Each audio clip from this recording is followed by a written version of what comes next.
Israel. Todo, incluyendo estos ortodoxos, dice que solo el 2% de los descendientes ortodoxos, 2% eso no es nada. No siguen los caminos de su papá, solo 2%. En cambio, en la iglesia evangélica, las estadísticas en este momento es catastrófica. Más del 60 o 70% de los hijos de los evangélicos ya no van a la iglesia. Eso quiere decir que no trabajaron cuando fueron niños con sus hijos. Por eso es importantísimo la escuela dominical de los niños. Y que usted venía a la iglesia, traiga a sus niños y que sus niños estén en la escuela dominical. Y que en la escuela dominical toquen temas del infierno, para que los niños se vayan alimentando en todo esto. Entonces, de allí eso es importante en este tema que estamos tocando esta mañana. En la iglesia evangélica, de momento dejó de hablar de la venida de Cristo, de los tiempos finales. El Apocalipsis se volvió como un libro obsoleto, cuando es el libro que más promesas tiene. Amén. Comienza con promesa de bendición y termina con promesa. Es el libro más precioso que hay de todos los libros. Pero vamos de nuevo el porqué, la importancia de enseñar a tus hijos. Moisés, su madre Jacob, se encargó de enseñar, a pesar de que él creció como príncipe, aprendió todas las lenguas porque hablaba múltiples de idiomas, todas las matemáticas y las ciencias de aquel entonces. Así que Moisés era un tipo súper inteligente. ¿Y cuál es la clave? Los primeros 5 libros de la Biblia son los libros más profundos que hasta hoy en día los científicos viven discutiendo.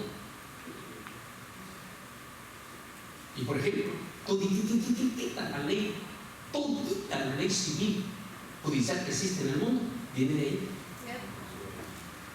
¿Y quién escribió? Moisés, un tipo inteligentísimo. ¿Quién era Pablo? Ya lo dije al comienzo. En Costa Rica se usa el dicho niño rico, o sea, que nació en cuna de oro, dice. Así que vino de familia rica, y cuando de familia rica, su papá, como era judío, lo puso a estudiar en la escuela de teología del mayor alto nivel de aquella época, que era el maestro Gamaliel. O sea, que el tipo era preparadísimo. Dice la historia que Pablo hablaba por lo menos 5 idiomas. Y de fijo está comprobado ya, hablaba español. ¿Y por qué hablaba español? Porque la comunidad judía de Lana, como quien dice hoy en día los judíos de Brooklyn, Nueva York, que en Israel siempre hablan de los judíos de Brooklyn, Nueva York, como los judíos de Lana. En la época de Pablo, los judíos de Lana, no existía Estados Unidos, eran los judíos que vivían en España, eran la clase tan grande, dice la historia, que la comunidad judía, igual que estaba ahorita en Nueva York, que la comunidad judía que vivía en España tenían su propio sumo sacerdote. Imagínense. Entonces, todos los grandes rabinos que vivían en Israel querían ir a España y codearse con los grandes judíos de ahí. Ahora entiende por qué Pablo menciona que dice en su cuarto viaje que iba. Eso quiere decir que varias veces él estuvo. Los judíos de España lo conocieron perfectamente bien a él. Así que definitivamente hablaba español Pablo. Así es que imagínense, hablaba 5 idiomas, preparadísimo. El Nuevo Testamento tiene 26 libros, ¿cierto? 14 de los 26 libros fueron escritos por Pablo. 14 de los 26 libros. ¿Qué bendición? Ahí está ese hombre. Ese hombre extraordinario de la historia. Me gusta un cantante guatemalteco que ganó los premios, canciones que premian en Estados Unidos, en la parte religiosa. Y en la canción de él se llama Yo me vi. Preciosa la canción. Yo me vi en el cielo alabando a mi Señor.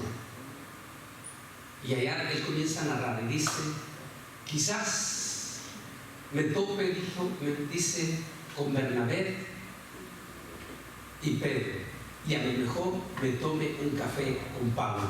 La canción es lindísima porque te traslada al cielo de ese momento. Y quizás me tome un café con Pablo. Y la canción me fascina porque por otro lado dice que entre todo eso dice: a lo mejor me tome una selfie, digo, con Calvino y con no, era el otro, no, el que uno, el que cree en que la salvación se pierde y el otro que no se pierda, con Arminio. Quizás me tome, dice, una foto con Calvino y con Arminio. ¿Y sabe por qué me gusta? Porque él en la canción le hacía: Calvino y Arminio, los dos están en el cielo, y a ver los evangélicos se ponen a pelear, que no, que yo soy bautista, que yo soy aquí, y que yo soy calvinista, que yo soy él. Olvídese de eso, los dos, ellos están en el cielo. El problema es para qué nos ponemos a pelear en teorías que no lo ves. Entonces, la canción es linda de esto. Entonces, se llama Yo me vi en eso de este mano. Y ahí Pablo está en Éfeso. Esa iglesia, como digo en nuestro canal de Masterclass, los primeros 7 mensajes, si hay una iglesia que debería llevar el título de Santa Madre Iglesia, es la iglesia de Éfeso. Yo sé por qué los católicos se roban los nombres. La Santa Madre Iglesia Católica, la única que podía tener ese privilegioso de llamarse Santa Madre Iglesia es la de Éfeso. Porque esa fue la iglesia, después de Jerusalén, la iglesia matriz en toda la iglesia gentil. Esa fue la iglesia más misionera. Lástima, bueno, los que están, si algunos están en Masterclass, otros en Masterclass, piense a ver, porque toco en profundidad la historia, ¿no?, de las 7 iglesias. Éfeso, esa iglesia ícono allí en la ciudad de Éfeso. Allí Pablo, que es el fundador de esa iglesia, está escribiendo 2 cartas simultáneas, una para los corintios y otra para los tesalónicos. Y mientras está escribiendo, el Espíritu Santo le revela el misterio del arrebatamiento. Por eso es que él dice: aquí les digo un misterio. ¿Por qué misterio? Porque hasta ese momento no había sido revelado el misterio del rapto de la iglesia. Y por eso es que a veces debe sentirse uno molesto cuando escucha estos medios locos en las redes sociales, que algunos de ellos se presentan como que si fueran la última Coca-Cola del desierto, y se ponen a hablar enormes incoherencias, como este español. Bueno, uno ya debe tener idea de dónde viene, porque primeramente fue pastor de las Asambleas de Dios, lo echaron de las Asambleas de Dios. Después fue pastor de la Convención Bautista, lo echaron de la Convención Bautista. Y habría que investigar por qué. Y ahora los evangélicos, incluyendo creo que de aquí, son seguidores de él. Este pastor de las Canarias, Manuel Serra, de momento, por eso que Pablo, porque también parte de la profecía, dice Pablo: debes de saber esto, que en los últimos días muchos se caerán del fundamento, escuchando a espíritus engañadores y la doctrina de demonios. Y luego dice Pablo: por hipócritas mentirosos, que tendrán apariencia de piedad, pero los apartarán de la verdad a muchos. La palabra lo dice, Pablo hablando a Timoteo. Entonces de momento viene el Señor y dice que está en el muro de los lamentos y que de momento se le aparece un ángel vestido de rabino. Y que el ángel le dice que ese asunto del rapto de la iglesia es la más grande farsa que han recibido los evangélicos a lo largo de 2000 años. Y pastores de aquí en México, pero en cantidad de la Asamblea de Dios poniéndole like. Dios mío, ¿cómo es posible? ¿Cómo es posible que estemos cayendo en eso? Y él mismo ataca, después de haber sido la Asamblea de Dios, de haber sido bautista, porque recuerda que tanto bautistas como Asambleas de Dios son premilenialistas. ¿Qué quiere decir premilenialista? Que tanto bautistas como Asambleas de Dios siempre han creído, desde los padres fundadores de esos dos concilios, siempre enseñaron y creyeron sus teólogos que la iglesia no pasa por la gran tribulación. Por eso se le llama premilenialista dispensacionalista. Así es que, entonces, Dios mío, entonces, ¿cómo es posible que los evangélicos estén en eso? Y ellos argumentan que es que Mateo, que Lucas no mencionan. Ya lo dije por qué. Ahora, ¿por qué hasta el año 52? Ahí lo dice Pablo.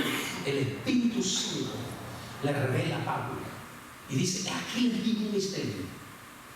No todos moriremos, pero todos seremos transformados en un abrir y cerrar de ojos. A la final trompeta, otra vez vuelven a caer esto que se presenta como la Coca-Cola, incluyendo el Señor. Final trompeta. Entonces Cristo no puede venir hasta la séptima trompeta de Apocalipsis. Y la ponen ahí, otro grave error. Para comenzar, el tema del arrebatamiento se escribió en el año 52 y en Apocalipsis va a salir hasta el 96. Y no se va a conocer hasta el año 130, más o menos. Así es que, en otras palabras, cuando Pablo dice sonará la final trompeta, no se está refiriendo a la séptima trompeta de Apocalipsis porque no existía. La palabra es una palabra judía, era rabino. Recuerda que la trompeta en el judaísmo era señal. Significaba señal. Cuando había peligro en el pueblo de Israel, en el campamento, entonces los centinelas tocaban la trompeta, y la trompeta significaba alerta, señal. Era alerta de guerra, de señal. Y cuando el pueblo escuchaba el sonido, el pueblo se levantaba y se preparaba, y todo el mundo a prepararse. Entonces, cuando Pablo dice sonará la final trompeta, quiere decir sonido de última hora, quiere decir señales de última hora, acontecimientos de última hora. También significa señal de guerra, que es lo que tocó aquí cuando sucede el arrebatamiento. Así que otra vez vuelven a caer en el mismo error garrafal porque desconocen la historia. Que cuando dice Pablo sonará la final trompeta, eso es la séptima trompeta, y la séptima trompeta sucede en los últimos 5 años de la gran tribulación. Así que la iglesia pasa por la gran tribulación. Pero ¿por qué están, lo que digo con todo respeto aquí en el libro Camino al Falso Profeta, están arrancando de un punto perdido? Y cuando el barco salga de un punto perdido, de fijo se va a perder. Entonces ese es el problema. Gracias, hermano. Y muy lindo el sofá también. Y por favor, mis hermanos, cuando escuchen el sonido del sofá, no menosprecien, porque es un sonido lindo, único y es de la Biblia. En el judaísmo significa se toca solo en Rosh Hashanah, año nuevo. Durante los 7 días antes del año nuevo y el día del año nuevo, todo el día se toca. Lo que quiere decir, anuncio que este año puede ser la venida del Mesías. Eso es lo que significa. Este año puede ser la venida del Mesías. Eso es lo que significa el sonido del shofar. Es una bendición. Bueno, entonces viene el apóstol San Pablo y toca el misterio del rapto. Pero ahora vamos aquí ya sabemos cómo va a ser el rapto. ¿Por qué creemos que el rapto está a la puerta? Hay múltiples de señales que ya están cumplidas. pero múltiples de señales. Una, estamos en vivo y a todo color viendo ya los preparativos de la marca de la bestia. Estamos en vivo escuchando hablar ya el camino hacia la gran tribulación. 3, estamos viendo el espíritu de frialdad en la iglesia. La iglesia, la Odisea. ¿Qué era la iglesia, la Odisea?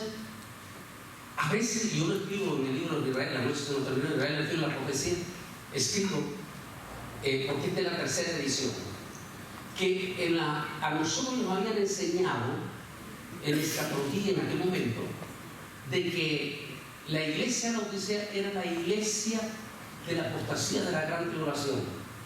Pero un día estaba investigando y digo, pero ¿por qué si la iglesia se va de la gran tribulación, qué caso tiene ya? ¿Qué caso tiene la apostasía después del rapto? Si los que se quedaron, todos los que se quedaron abandonados, porque se quedaron por apostasía. Entonces, ¿qué caso tiene Entonces la apostasía tiene que venir antes del rapto? ¿Por qué? Porque Satanás sabe que no puede detener el rapto, pero sí puede hacer que usted y usted no se vayan en el rapto. ¿Cómo? Poniendo apostasía en su corazón. ¿Qué significa apostasía? Dejar de amar al Señor que como lo amabas al comienzo. ¿Recuerdan ustedes el primer día que se convirtieron? Sí. Y esos primeros meses, ese fervor y ese deseo que ustedes tenían, como la hermana cuando estuvo orando aquí, y la hermana estaba orando por los hijos de la familia, que traigamos nuestros hijos, que traigamos la familia. Ese es el primer amor. Ustedes deben sentir deseo que su mamá, su papá, su hijo, su hija, su esposo, su tío, que todos vengan a la iglesia. Debe haber una pasión que su familia esté en la iglesia. Esa era la pasión. Yo escribo que creo que en el libro de Israel, la profecía, que si Cristo hubiera venido en los 80, en su totalidad, los evangélicos se hubieran leído en el rapto. En los 80. ¿Por qué? Bautistas, metodistas, todo tipo se hubieran leído. ¿Por qué? Porque en los 80 había que ver las viejitas se arrodillaban adelante y comenzaban a llorar. Pero a llorar, Señor, quiero a mi hijo, quiero a mi hija, aquí, Señor. Clamaban y lloraban por su familia. Y era normal ir a la iglesia en aquel entonces y ver a toda la familia juntos en la iglesia. Pero en la iglesia de la Odisea, ¿qué es lo que significa dejar de amar al Señor? Que como al principio, ya usted no ve la familia entera. Solo viene la mamá. ¿Y dónde están los hijos mayores? Los otros muchachos. Ninguno. Ahora que nos vemos a las viejitas llorar y clamar para que su familia venga a la iglesia, ahora las vemos bien clavadas en esto.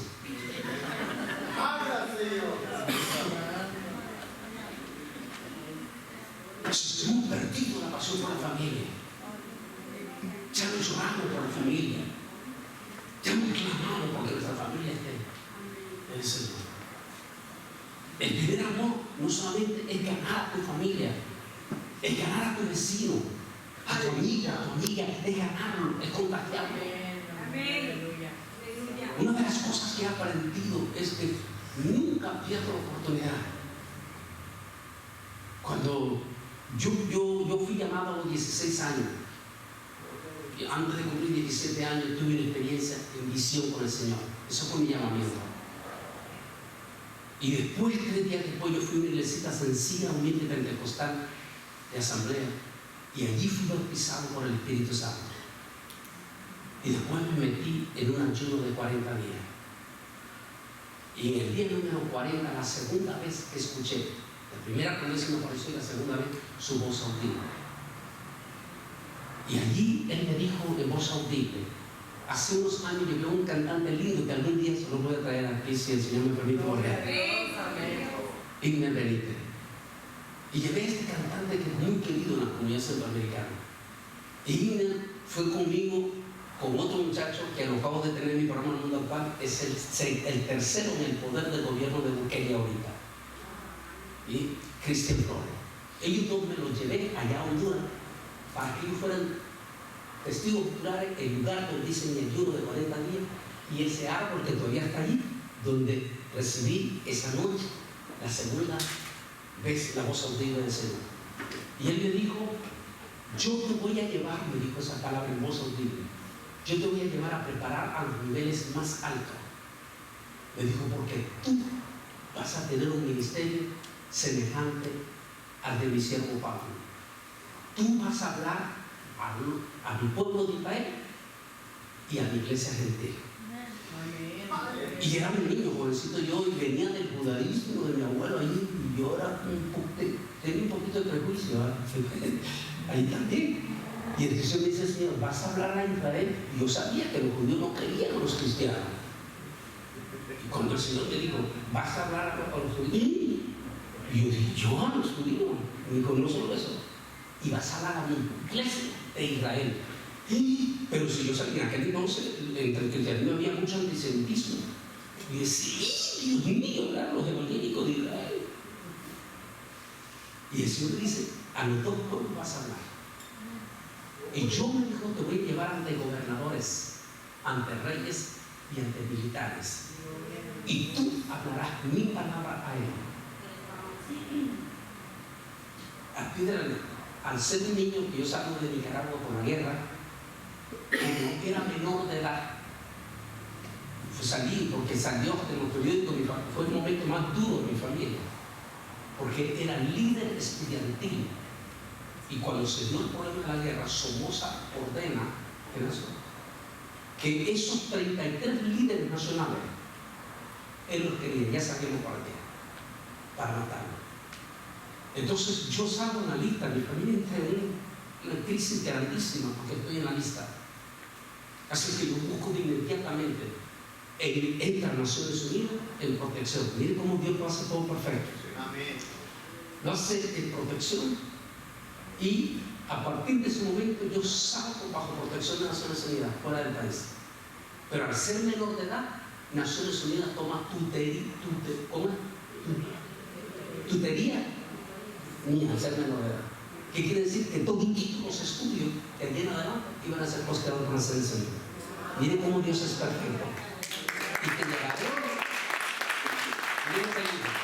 llevaré a preparar a los niveles más altos, porque tú vas a tener un ministerio como mi siervo Pablo. Y así es que